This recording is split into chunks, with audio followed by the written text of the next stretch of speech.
Avez-vous déjà ressenti une démangeaison persistante quelque part sur votre corps et l'avez simplement ignorée? Et si je vous disais que ce désagrément apparemment inoffensif pourrait être un cri d'alarme de votre organisme? Imaginez que votre corps est comme un système d'alarme. Lorsque quelque chose ne va pas, il émet des signaux, et les démangeaisons dans certaines zones peuvent être un avertissement urgent que votre santé est en danger. Le pire, beaucoup de gens ne s'en rendent compte que lorsqu'il est déjà trop tard. Aujourd'hui, vous allez découvrir les 3 parties de votre corps où les démangeaisons ne sont pas normales et peuvent indiquer des problèmes graves, allant des déséquilibres hormonaux au risque cardiaque. Mais attention, si vous ressentez cela actuellement, ne l'ignorez pas. Restez jusqu'à la fin car en plus de révéler ces signaux critiques, je vais vous offrir une puissante recette anti-inflammatoire, 100% naturelle, que vous pouvez appliquer sur n'importe quelle zone douloureuse ou inflammée. Et ce n'est pas tout. Si vous en avez assez des médicaments coûteux et pleins d'effets secondaires, j'ai une opportunité exclusive pour ceux qui veulent prendre soin de leur santé de manière naturelle et efficace. Prêt à décrypter les signaux de votre corps et à découvrir un remède maison qui pourrait changer votre vie? Alors commençons. Maintenant, les démangeaisons persistantes dans les mains et les pieds, bien que souvent sous-estimées, peuvent signaler des complications cardiovasculaires sous-jacentes. Lorsque le cœur perd en efficacité pour pomper le sang, comme dans l'insuffisance cardiaque ou les troubles vasculaires, le système circulatoire est compromis. Cette déficience rend difficile le transport adéquat d'oxygène et de nutriments vers les tissus périphériques. Dans les extrémités du corps, la réduction du flux sanguin provoque une diminution de l'oxygénation tissulaire. Par conséquent, les toxines s'accumulent dans les cellules de la peau, déclenchant des réactions comme des démangeaisons intenses, des processus inflammatoires et des sensations de picotement. Ces symptômes cutanés représentent des réponses physiologiques à des troubles cardiovasculaires. Il est essentiel de surveiller les symptômes concomitants. Gonflement des jambes, chevilles ou pieds indiquant une rétention hydrique due à un pompage cardiaque inefficace. Fatigue invalidante pendant les activités routinières. Dyspnée, difficultés respiratoires, au repos ou lors d'efforts minimes. Cette triade symptomatique révèle une atteinte circulatoire affectant directement la fonction cardiaque et l'oxygénation systémique. La détection précoce est cruciale. L'association de démangeaisons des extrémités avec œdème, fatigue extrême ou dyspnée nécessite une évaluation médicale immédiate. De telles manifestations peuvent indiquer des conditions graves comme l'insuffisance cardiaque, qui requièrent une intervention spécialisée. La prévention implique des stratégies intégrées, un régime anti-inflammatoire riche en antioxydants, une activité physique régulière pour optimiser la circulation et un contrôle rigoureux de paramètres, comme la pression artérielle et le profil lipidique. La vigilance proactive face à ces signaux permet des interventions thérapeutiques opportunes, prévenant les complications et préservant la santé cardiovasculaire. Les démangeaisons lombaires persistantes peuvent indiquer une dysfonction rénale. Lorsque les reins perdent leur capacité à filtrer les toxines et déchets sanguins en raison d'une maladie rénale chronique ou d'autres pathologies, il se produit une accumulation de substances toxiques dans l'organisme. Ce déséquilibre se manifeste fréquemment par des démangeaisons intenses dans la région lombaire, zone anatomiquement proche des reins, où les toxines ont tendance à se concentrer. Une attention particulière est nécessaire lorsque les démangeaisons s'accompagnent de œdème, gonflement, dans les jambes, chevilles, visage ou abdomen, indiquant une rétention hydrique due à une élimination inadéquate des liquides. Douleur lombaire profonde dans la région rénale, souvent confondue avec un inconfort musculaire.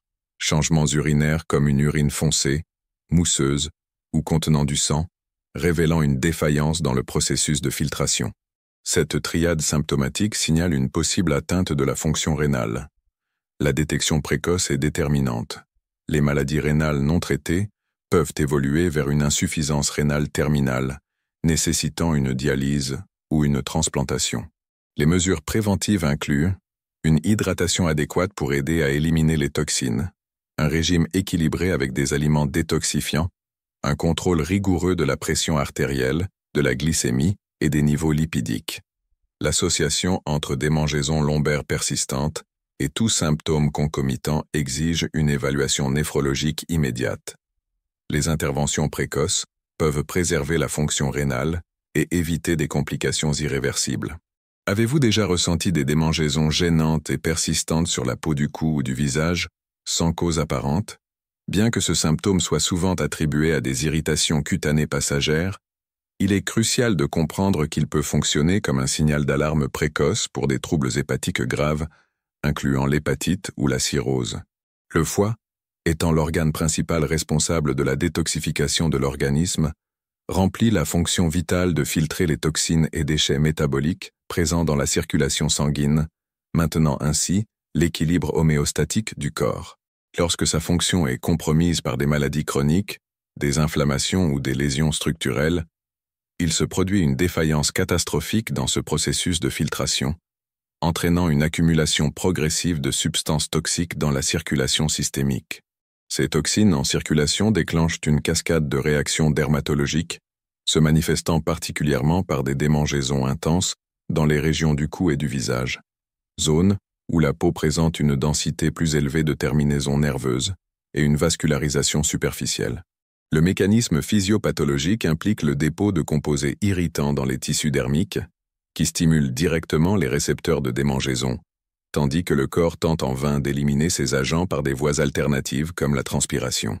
Parallèlement, le foie endommagé produit des quantités anormales d'acide biliaire qui s'infiltrent dans le derme et agissent comme de puissants inducteurs d'inflammation et de prurie neurogènes. Il est impératif de corréler ce symptôme cutané avec d'autres indicateurs cliniques de dysfonction hépatique. Le jaunissement de la peau et de la sclérotique oculaire, ictère, apparaît lorsque le foie incapable de traiter adéquatement la bilirubine permet à ce pigment de s'accumuler dans les tissus. La fatigue débilitante et l'asthénie constante reflètent l'effondrement métabolique résultant de l'intoxication interne. Et les douleurs localisées dans le cadran supérieur droit de l'abdomen, correspondant à la distension de la capsule hépatique enflammée ou à l'hypertension portale associée. La détection précoce devient une question de survie, car des conditions comme l'hépatite virale non traitée ou la stéatose hépatique alcoolique peuvent évoluer vers une cirrhose décompensée ou un carcinome hépatocellulaire. La stratégie préventive exige une approche multifactorielle, mise en œuvre rigoureuse d'un régime hypolipidique avec élimination totale des boissons alcoolisées, pratique régulière d'exercices aérobiques pour réduire la stéatose hépatique, surveillance trimestrielle des enzymes hépatiques, ALT, AST, GGT, et de la fonction de synthèse, INR, albumine, ainsi que le contrôle agressif des comorbidités comme le diabète sucré et la dyslipidémie. Lorsque les démangeaisons cervico-faciales coexistent avec un ictère, une douleur hypocondrique droite ou des altérations de la coagulation sanguine, l'investigation médicale immédiate avec un hépatologue est non négociable, des examens comme l'élastographie hépatique, l'IRM avec contraste spécifique et la biopsie tissulaire peuvent définir le stade de la maladie et orienter des thérapies pharmacologiques ciblées, comme l'acide ursodésoxycholique pour la cholestase ou les antiviraux à action directe pour l'hépatite C. Ignorer cette symptomatologie équivaut à permettre la progression silencieuse vers une insuffisance hépatique aiguë, dont le seul traitement curatif serait la transplantation d'organes. Nous parlons d'une teinture de romarin avec de l'alcool, un remède traditionnel qui a été utilisé par diverses cultures au fil des siècles pour traiter les douleurs musculaires et articulaires. Cette recette est un remède maison fait avec du romarin et de l'alcool, qui sont combinés et laissés au repos pendant 7 jours pour créer une teinture puissante. Le romarin est une plante connue pour ses propriétés anti-inflammatoires, analgésiques et antioxydantes, qui aident à soulager la douleur et à réduire l'inflammation. L'alcool, quant à lui, agit comme un solvant, extrayant les composés actifs du romarin et aidant à la circulation sanguine dans la zone appliquée. L'utilisation du romarin comme remède naturel remonte aux cultures anciennes, comme les Grecs et les Romains. Les Grecs, par exemple, utilisaient déjà le romarin pour soulager les douleurs musculaires et articulaires. Cependant, cette pratique est également courante dans diverses cultures latines et asiatiques, où le romarin est largement reconnu pour ses propriétés thérapeutiques. L'objectif principal de cette teinture de romarin avec de l'alcool est de soulager les douleurs articulaires, réduire l'inflammation et améliorer la mobilité des zones affectées. Le romarin aide à stimuler la circulation sanguine, ce qui contribue à une récupération plus rapide des zones enflammées et douloureuses. De plus, Il est un excellent allié pour détendre les muscles et soulager les tensions accumulées, procurant un soulagement immédiat. Comment préparer correctement la recette? C'est simple, mais il est important de suivre les instructions avec soin pour garantir l'efficacité du remède. Voici comment préparer. Ingrédients. 1 tasse de romarin frais ou une demi-tasse de romarin séché. 1 litre d'alcool. Mode de préparation. 1. Placez le romarin dans un bocal en verre propre et sec. 2. Ajoutez l'alcool sur le romarin jusqu'à le couvrir complètement. 3. Fermez le bocal et laissez le mélange reposer dans un endroit sombre et frais pendant 7 jours. 4. Il est important de secouer le bocal 1 fois par jour pour garantir que le romarin libère ses composés actifs. 5. Après les 7 jours, filtrez le mélange et conservez le liquide dans un bocal en verre, de préférence de couleur ambrée pour le protéger de la lumière. Comment l'appliquer sur les régions douloureuses et enflammées? Pour l'utiliser, il suffit d'appliquer quelques gouttes de la teinture sur les zones affectées, comme les genoux, les poignets, le dos ou le cou, et de masser doucement jusqu'à ce que le liquide soit absorbé par la peau. Faites cela 2 à 3 fois par jour, surtout après des activités qui pourraient aggraver la douleur ou avant de dormir pour un soulagement durable. La sensation de soulagement peut être immédiate, mais les résultats deviennent encore plus notables après quelques jours d'utilisation continue. Cette teinture peut être utilisée pendant 7 à 10 jours consécutifs, mais si vous en ressentez le besoin, vous pouvez continuer l'utilisation plus longtemps jusqu'à obtenir le soulagement souhaité. Cependant, il est important de faire une pause de quelques jours avant de recommencer pour éviter tout type d'irritation ou d'usage excessif.